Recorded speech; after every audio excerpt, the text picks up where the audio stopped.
Donald Trump ataca os produtos brasileiros e o Pix, com o apoio do Bolsonaro, para defender o lucro das empresas americanas. Ah, mas o Brasil não é tão importante assim. Nossa economia é muito menor que a dos Estados Unidos. O Trump tem outras prioridades. É verdade que a gente não está no topo da tabela quando o assunto é balança comercial, volume de exportação, PIB per capita. Mas esses índices escondem o que está por trás da economia do século XXI, as Big Techs, as gigantes da tecnologia que controlam a internet e o mercado digital. O ouro do século XXI são os dados, não esses, os seus dados. As informações que essas empresas coletam e usam para vender anúncio, serviço, produto e também mentira, manipulação, golpe. Mas isso é tema para outro vídeo. O que interessa é que quando o assunto é economia digital, o Brasil é um gigante. O brasileiro passa muito tempo nas redes sociais. A média mundial é de 6 horas e meia por dia. Aqui são 9 horas e meia. Isso faz do Brasil um dos maiores mercados do mundo. Para Google, Facebook, Amazon, nada menos que 99% dos brasileiros online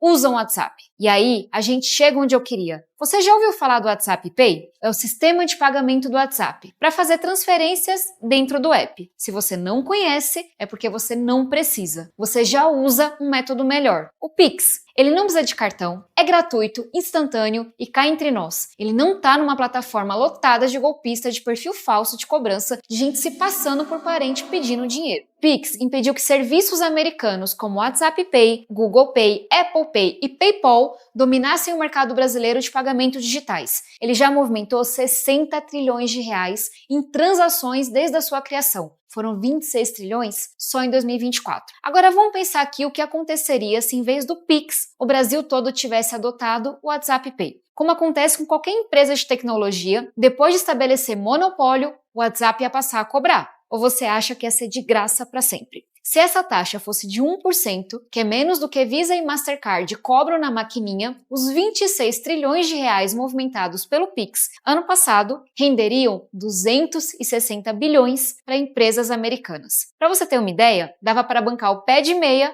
por 20 anos. Agora, e se outros países seguirem o Brasil e começarem a criar sistemas próprios? E se o Brasil transferir tecnologia para os vizinhos da América Latina e África criarem seus próprios Pix? Entendeu agora por que Donald Trump está atacando o Pix? Entendeu por que o Brasil é tão importante nessa história? Além do lucro, tem a questão dos dados. O WhatsApp é da mesma empresa, do Facebook e do Instagram. Imagina uma só empresa estrangeira controlar as plataformas que você usa para conversar, se distrair, ler notícia, debater política, consumir propaganda, adquirir produtos e essa mesma empresa controlar o seu método de pagamento. Saber exatamente o que você compra, como você gasta seu dinheiro, quanto você tem guardado. É por isso que os dados são o ouro do século XXI. É por isso que Donald Trump tenta forçar o Brasil a abandonar o Pix e a adotar sistemas de pagamento controlados pelos bilionários da tecnologia. Eles foram tão importantes para a eleição do Trump que o vice dele, J.D. Vance, foi escolhido pelo fundador do PayPal. Essa história eu explico melhor no próximo vídeo, até porque está chegando a hora de falar sobre as batalhas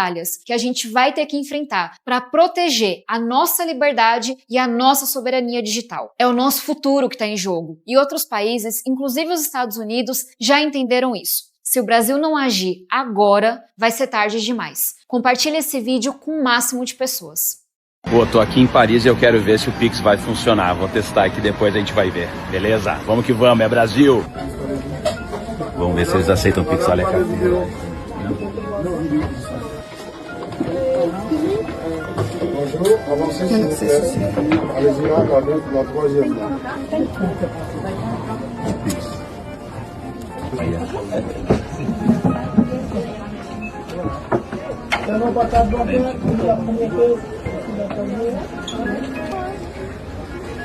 Acabei de sair aqui da farmácia em Paris, paguei tudo no Pix. É isso aí.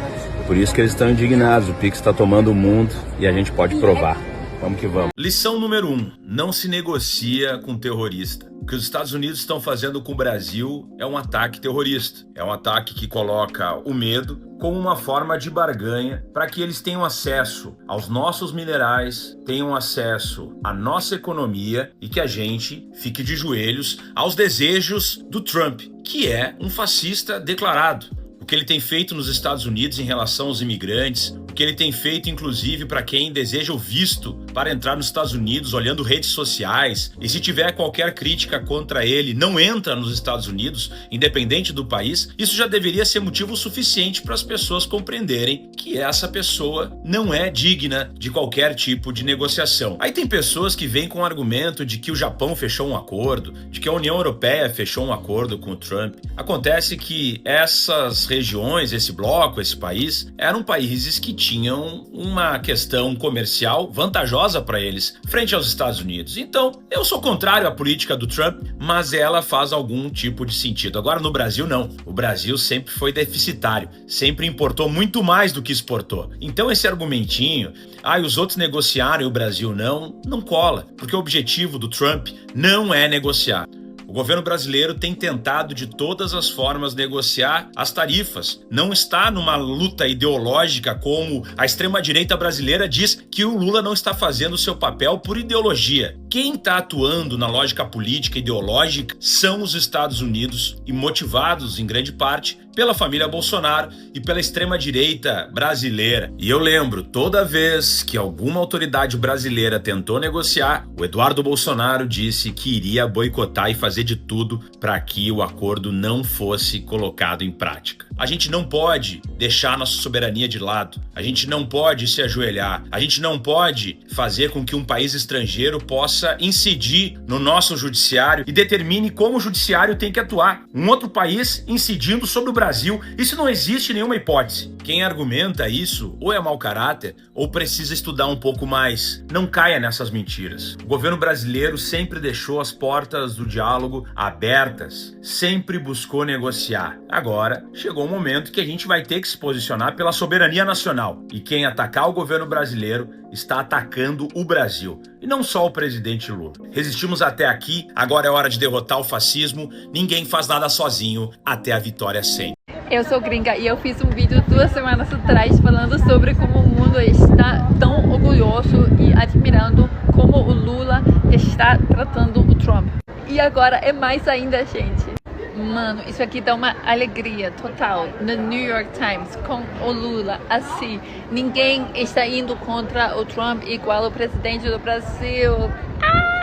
O próprio jornal dos Estados Unidos, a cidade do Donald Trump, contra ele, por Lula. Eu não vi até agora nenhuma organização que trabalha com direitos humanos festejando a decisão dos Estados Unidos, que geralmente ocorre. Há um silêncio absoluto de quem cuida desse tema mundo afora, de quem discute, debate, acompanha esse tema mundo afora.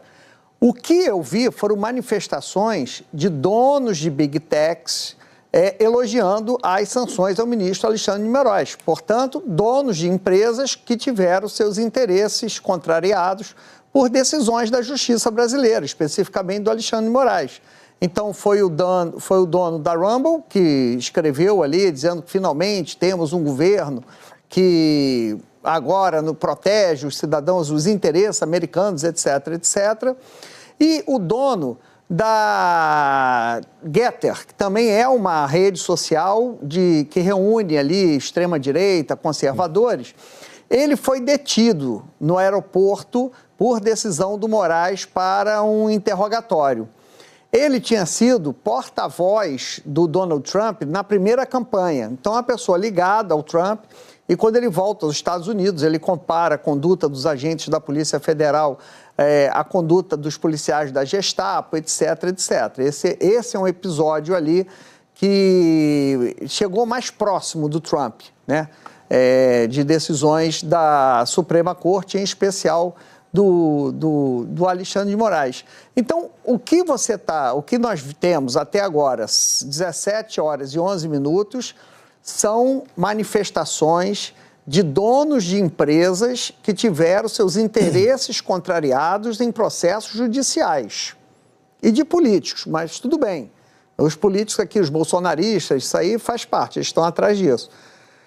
Mas você vê, então, que não é uma medida, é uma medida punitiva, política, travestida de uma ação de direitos humanos. Que, como eu disse, acredito que o mundo não está sabendo lidar com esses arreganhos autoritários do Trump.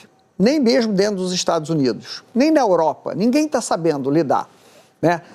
Hoje o próprio artigo da entrevista do presidente Lula, ele cita que Lula é o único que... No New York Times, o Jack Nicholson. New York Times. Como é que era o título mesmo, Lins? Ninguém enfrenta Trump como Lula do Brasil, algo assim. Ninguém enfrentou Trump até agora como presidente. Nenhum outro líder do mundo enfrentou Trump. Enfrentou Trump como Lula. Então, um estranhamento por Lula ter chamado de imperador, de crítico, porque realmente ninguém sabe. E tanto quem está baixando a cabeça, quem não está baixando a cabeça, está sendo tarifado da mesma maneira. O criador da lei Magnitsky, Bill Browder, criticou a aplicação contra Moraes. Ele diz, abre aspas, uso da lei Magnitsky contra Alexandre de Moraes é deturpação. Fecha aspas. Ele continua, abre aspas.